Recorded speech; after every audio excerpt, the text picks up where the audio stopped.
पिछले लेक्चर में हमने मेंडलीफ की मूल आवर्त सारणी के बारे में जिक्र किया था और उसके लाभ बताए थे। अब आज थोड़ा सा उसके दोष या कमियों के बारे में बात करते हैं। मेंडलीफ की मूल आवर्त सारणी की कमियां। मेंडलीफ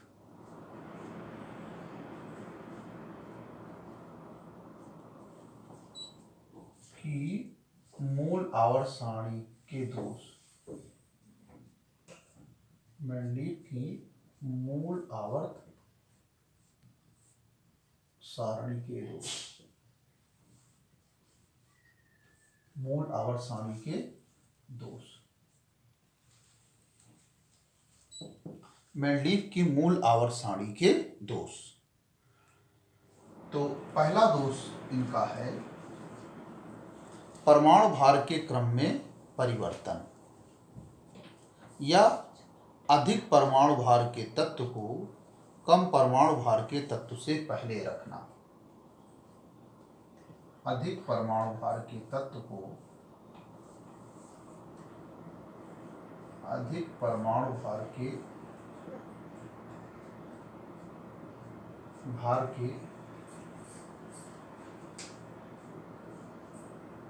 तत्व को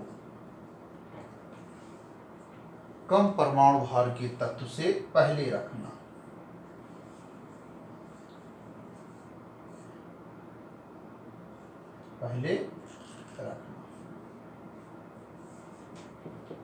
जब मेंडलीफ ने अपनी आवर्त सारणी बनाई थी तो उनका बेस था कि तत्वों को रखा था परमाणु भार के बढ़ते क्रम में।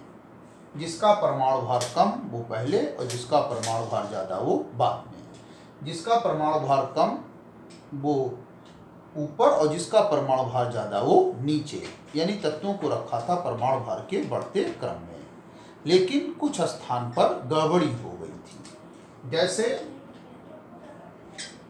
ये कोबाल्ट है और ये निकिल है। कोबाल्ट का परमाणु भार 58.93 और निकिल का परमाणु भार 58.71। उन्होंने कोबाल्ट को पहले रख दिया था और निकिल को बाद में रख दिया था। तो अधिक परमाणु भार के तत्व को कम परमाणु भार के तत्व से पहले रखना, जबकि दोनों का अप्रॉक्सीमेट एटॉमिक वेट परमाणु भार 59 है। इसका 58.93, इसका 58.71। तो इसको पहले रख दिया और इसको बाद में, जबकि ये पहले आना चाहिए, ये बाद में। तो ये तो दिक्कत दूर हो गई जब मोल्ये ने इनकी आवर्त सारणी में संशोधन किया। दूसरा था अनेक नए तत्वों के लिए उचित स्थान का अभाव।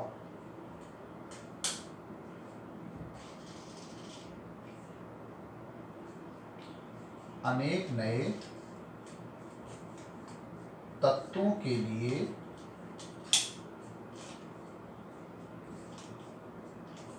उचित स्थान का अभाव।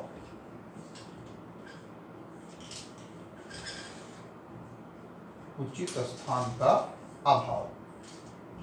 अनेक नए तत्वों के लिए उचित स्थान का अभाव।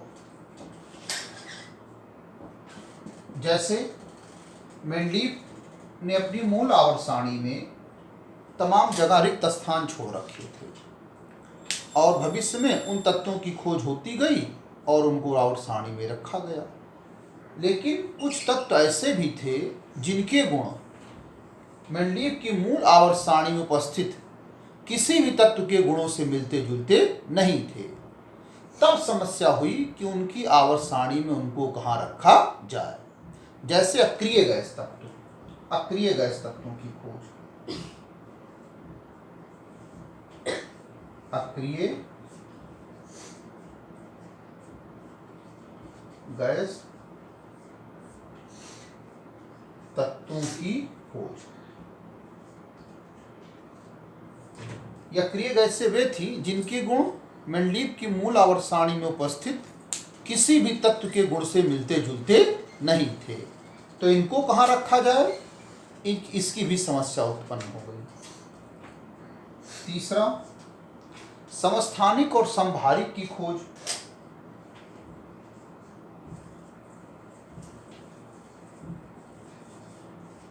समस्थानिक और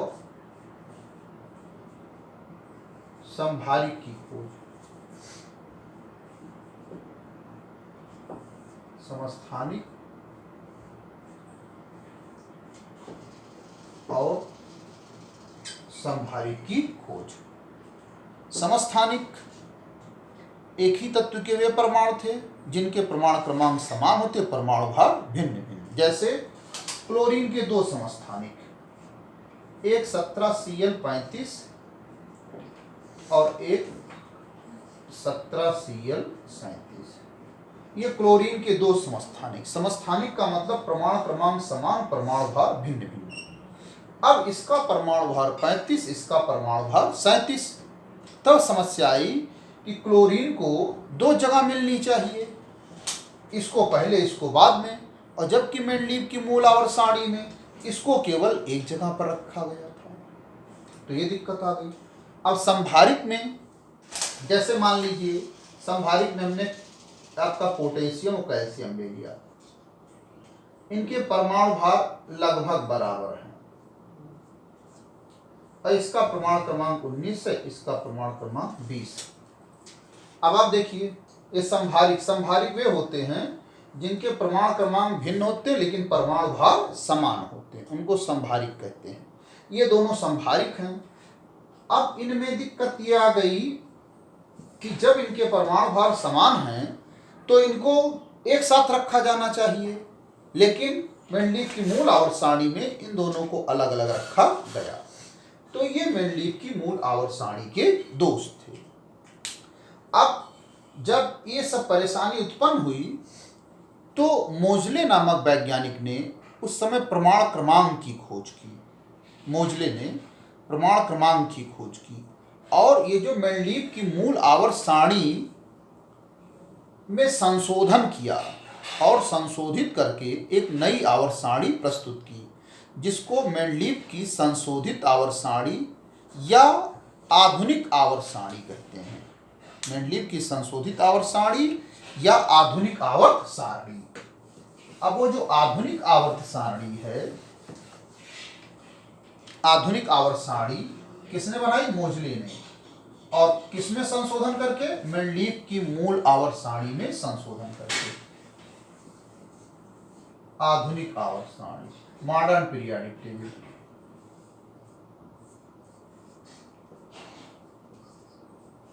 आधुनिक आवर्त सारणी।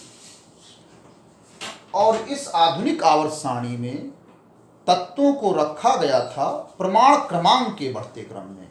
मेंडलीव की मूल आवर्त सारणी में तत्वों को रखा गया था परमाणु भार के बढ़ते क्रम में, और इस आवर्त सारणी में तत्वों को रखा गया है परमाणु क्रमांक के बढ़ते क्रम में।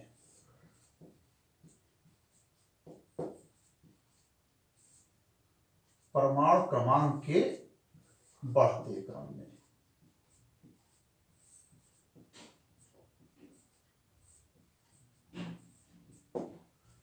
क्यों? मेंडलीव के बाद मोजले ने देखा और सिद्ध भी किया कि तत्वों के गुण परमाणु भार पर निर्भर नहीं करते, परमाणु क्रमांक पर निर्भर करते हैं। इसलिए उसने जो आवर्त सारणी में संशोधन किया तो तत्वों को रखा परमाणु क्रमांक के बढ़ते क्रम में। इससे इनके आवर्त सारणी में जो दोष थे वो दूर हो गए। कैसे? जैसे पहला दोष ये था, तो पहला दोष कैसे दूर हो गया? इन्होंने कहा नहीं, कोबाल्ट पहले है, निकिल बाद में। सही है। क्यों? इसका परमाणु क्रमांक 27 है और इसका परमाणु क्रमांक 28 है। तो उन्होंने कहा नहीं, कोबाल्ट और निकिल अपने स्थान पे सही रखे गए हैं, बस आधार क्या है? परमाणु क्रमांक का बढ़ता क्रम। कोबाल्ट का परमाणु क्रमांक कम है और निकिल का परमाणु क्रमांक ज्यादा है। कोबाल्ट का 27 है, निकिल का 28 है, तो रखे सही गए हैं, बस ये लोग परमाणु क्रमांक के बढ़ते क्रम में रखे जाएं। और जो अनेक नए तत्वों के लिए उचित स्थान का अभाव है, इसके लिए मोजले ने क्या किया? जब अक्रिय गैस तत्वों की खोज हो गई तो मोजले ने एक ग्रुप और जोड़ दिया, शून्य ग्रुप और जोड़ दिया, शून्य वर्ग। और शून्य वर्ग में उन्होंने रख दिया अक्रिय गैसों को। ये भी दोष दूर हो गया। और ये जो दोष था समस्थानिक और संभारिक की खोज, तो ये भी दोष दूर हो गया। कैसे? जब दोनों का प्रमाण क्रमांक समान है तो क्लोरीन को केवल एक जगह मिलनी चाहिए, और क्लोरीन को केवल एक जगह दी मोजले ने आवर्त सारणी में। और यहां पर जब दोनों का प्रमाण क्रमांक अलग अलग है तो दोनों को अलग अलग जगह मिलनी चाहिए, और दोनों को मोजले ने अलग अलग जगह दी। तो इस तरीके से मोजले ने मेंडलीव की मूल आवर्त सारणी में संशोधन किया और अपनी आवर्त सारणी प्रस्तुत की, जिसको कहते हैं आधुनिक आवर्त सारणी। अब उस आवर्त सारणी के बारे में मैं बताऊंगा।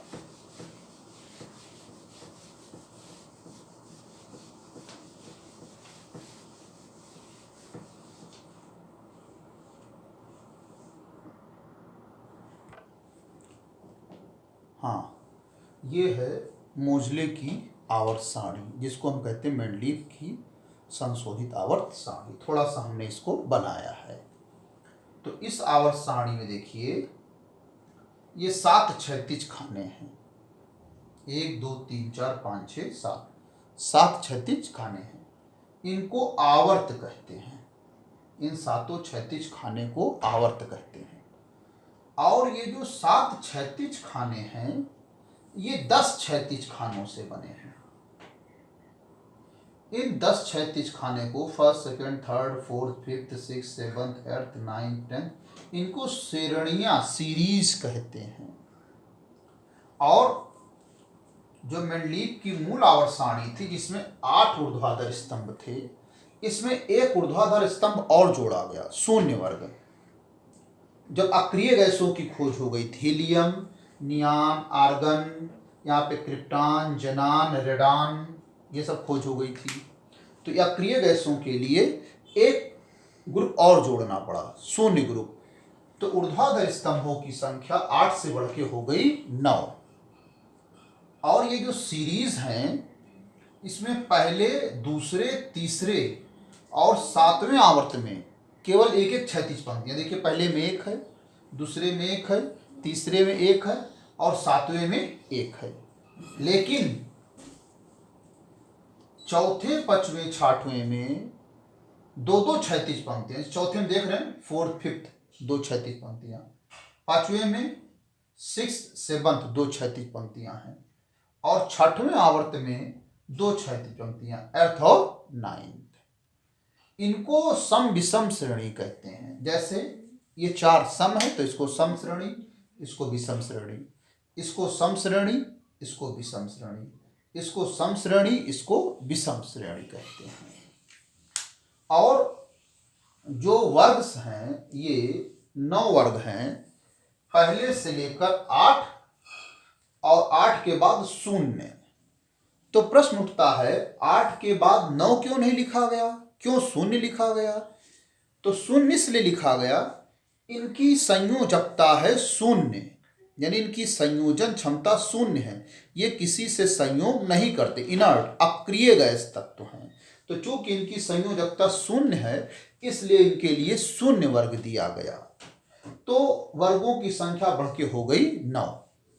अब इसमें पहले से लेकर जो 7 वर्ग हैं, इनको उपवर्ग ए और बी में बांटा गया।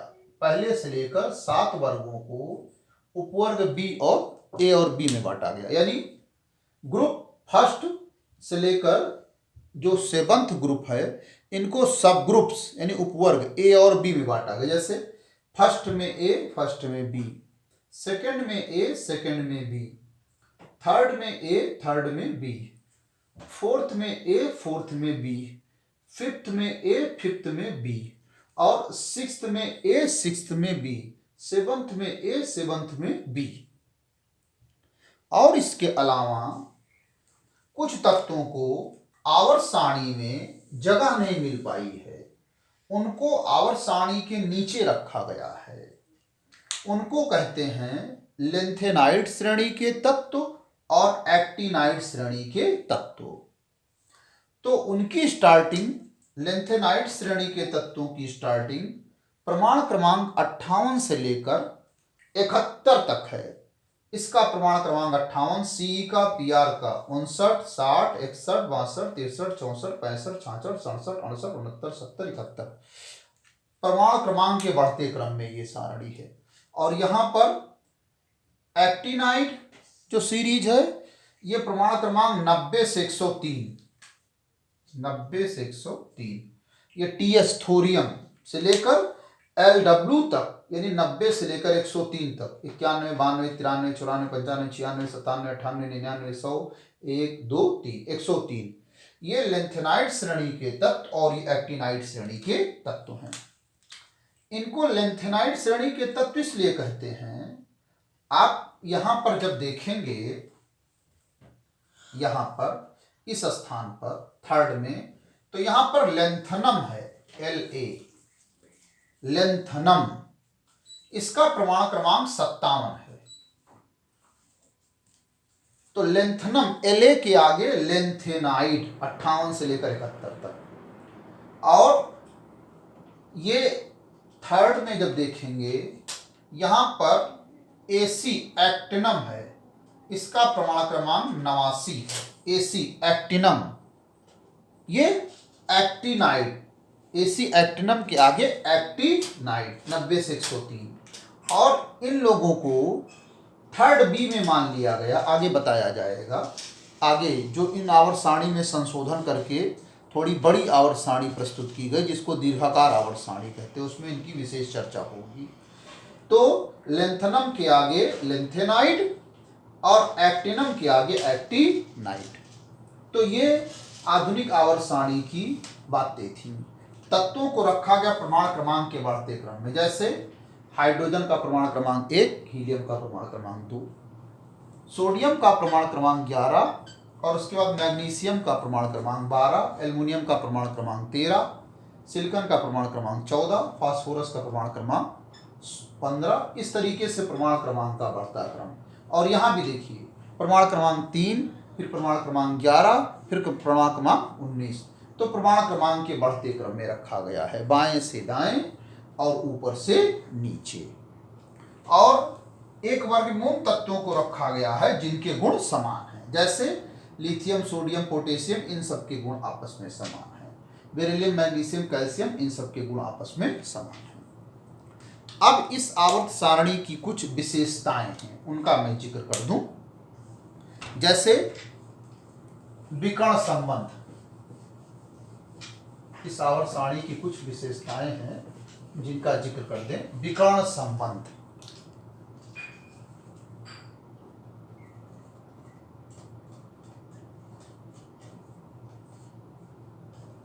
विकर्ण संबंध। तो विकर्ण संबंध, तो जैसे आप जानते हैं ये कोई चतुर्भुज है और इसके दो विकर्ण होते हैं, एक विकर्ण ऐसे होगा और एक विकर्ण ऐसे होगा। तो हम इस विकर्ण की बात करेंगे, ये इस विकर्ण की बात करेंगे।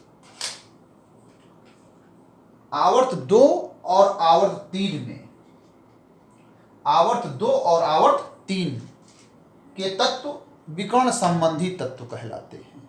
आवर्त 2 और आवर्त 3 के, यहां पर आवर्त 2 और आवर्त 3 में और फर्स्ट, सेकंड, थर्ड ग्रुप के विकर्ण संबंधी में आप जो है यहां पर आवर्त 2 और आवर्त 3 के तत्व, जैसे लिथियम, मैग्नीशियम, ये विकर्ण के आमने सामने हैं, इनके गुण समान होते हैं। आवर्त 2 और आवर्त 3 के तत्व विकर्ण संबंधी तत्व कहलाते हैं। First group, second group, third group. और बेरिलियम का विकर्ण संबंधी तत्व है एल्युमिनियम,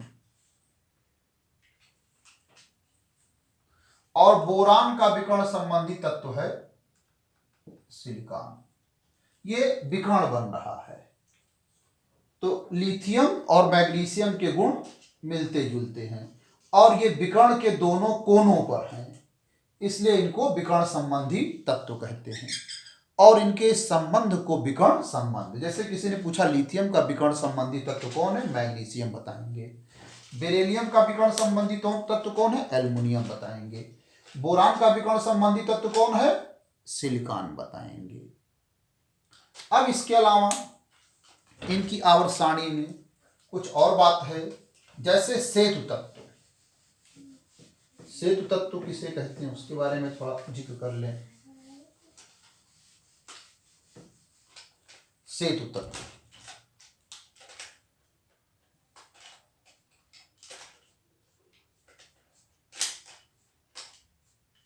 सेतु तत्व, ब्रिज एलिमेंट।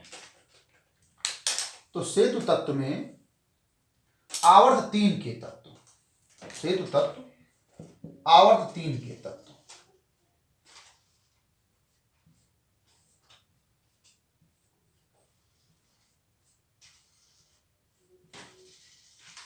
आवर्त 3 के तत्व सेतु तत्व कहलाते हैं। और वो भी आवर्त 3 में कहां से कहां वर्ग तक? वर्ग फर्स्ट, वर्ग सेकेंड, वर्ग थर्ड, वर्ग फोर्थ, वर्ग फिफ्थ, वर्ग सिक्स्थ और वर्ग सेवंथ। तो आवर्त थर्ड में आपका फर्स्ट वर्ग, सेकेंड वर्ग और थर्ड वर्ग, फोर्थ वर्ग और फिफ्थ वर्ग और सिक्स्थ वर्ग और सेवंथ वर्ग।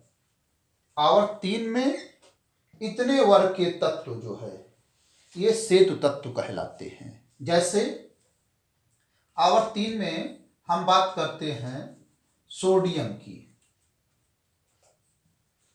सोडियम, तो देखिए सोडियम के नीचे 2 लोग हैं, पोटेशियम और कॉपर। तो पोटेशियम को इधर रख देते हैं, कॉपर को इधर रख देते हैं। तो सेतु का मतलब होता पुल। पुल का काम है 2 किनारों को जोड़ना। वैसे सोडियम के गुण पोटेशियम से भी मिलते जुलते और कॉपर से भी मिलते जुलते, यानी सोडियम दोनों को जोड़ता है, पोटेशियम को भी और कॉपर को भी। इसलिए सोडियम कैसा तत्व है? सेतु तत्व। अब इसके बाद आगे गए, जैसे हम मैग्नीशियम।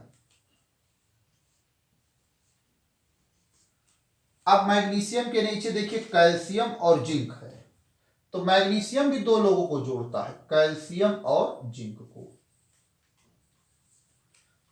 तो मैग्नीशियम के गुण कैल्शियम से भी मिलते जुलते और जिंक से भी मिलते जुलते, इसलिए मैग्नीशियम भी क्या होगा? सेतु तत्व होगा। और इसी तरीके से एल्युमिनियम गए, तो एल्युमिनियम भी सेतु तत्व का कार्य करता है। एल्युमिनियम जोड़ता है गैलियम और स्कैंडियम को।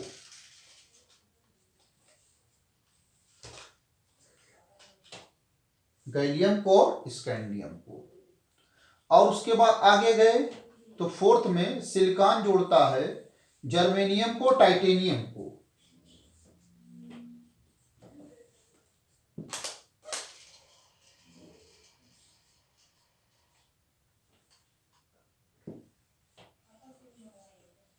तो इसका मतलब सोडियम, मैग्नीशियम, एल्युमिनियम, सिलिकॉन, ये सब सेतु तत्व हैं। सिलिकॉन के बाद फास्फोरस भी सेतु तत्व रहेगा, जोड़ता है वेनेडियम और आर्सेनिक को। अगले में सल्फर सेतु तत्व है, क्योंकि जोड़ता है क्रोमियम और ये सिलीनियम को। और अगले में क्लोरीन भी सेतु तत्व है, क्योंकि जोड़ता है ब्रोमीन और मैग्नीज को। तो ये तो हो गए सेतु तत्व। अब एक विशेषता और है, टिपिकल एलिमेंट्स या रिप्रेजेंटेटिव एलिमेंट्स, प्रतिनिधि तत्व।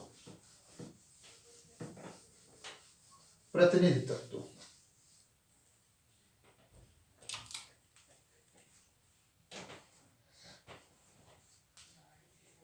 प्रतिनिधित्व तत्व या प्रतिनिधि तत्व।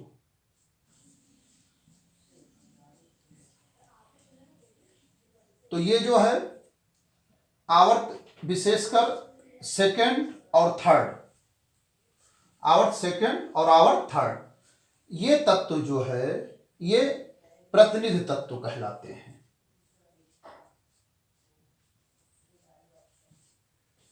आवर्त सेकंड और आवर थर्ड। ये जो है टिपिकल एलिमेंट्स या रिप्रेजेंटेटिव एलिमेंट्स प्रतिनिधित्व करते हैं, प्रतिनिधि तत्व कहलाते हैं। क्यों?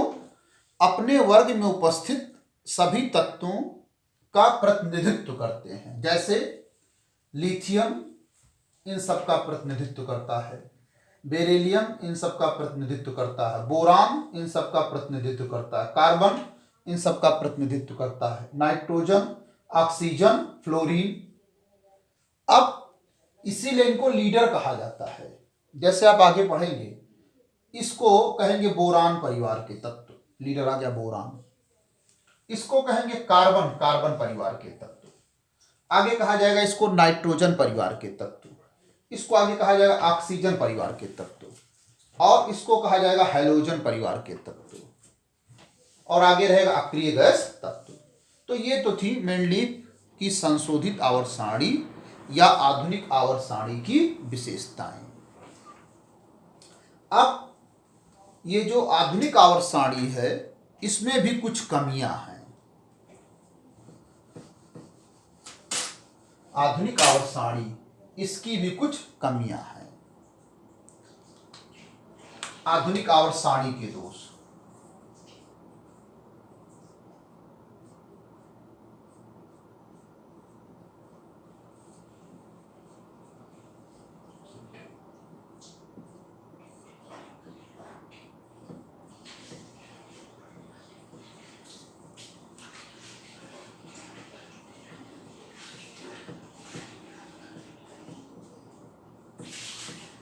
आधुनिक आवर्त सारणी के दोष।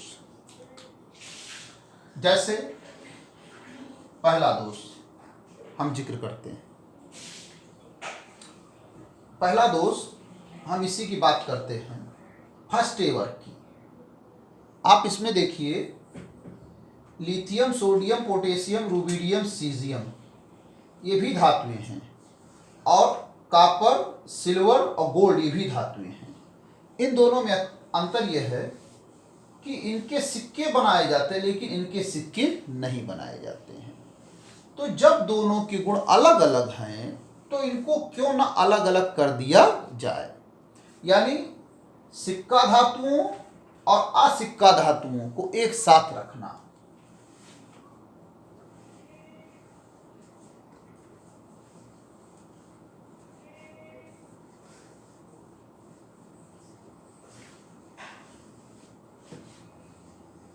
सिक्का धातुओं तथा असिक्का धातुओं को एक साथ रखना।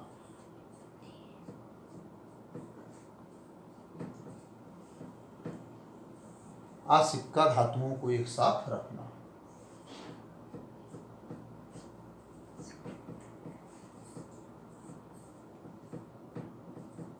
असिक्का धातुओं को एक साथ रखना।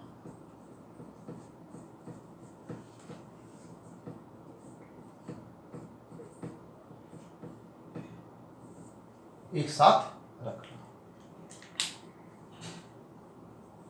जैसे लिथियम, सोडियम, पोटेशियम, रुबिडियम इन सब के सिक्के नहीं बनते, और कॉपर तांबक सिक्के बनते हैं, सिल्वर चांदी के सिक्के बनते, और सोना इन सब के सिक्के बनते हैं।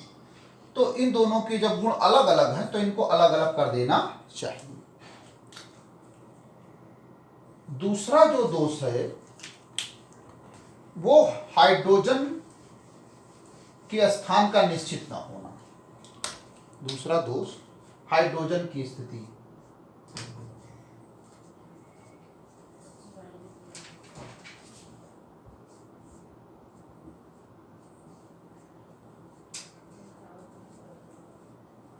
हाइड्रोजन की स्थिति कैसे? हाइड्रोजन के गुण फर्स्ट, ये जो फर्स्ट वर्ग में उपस्थित कुछ धातुएं हैं उनके गुणों से भी मिलते जुलते हैं,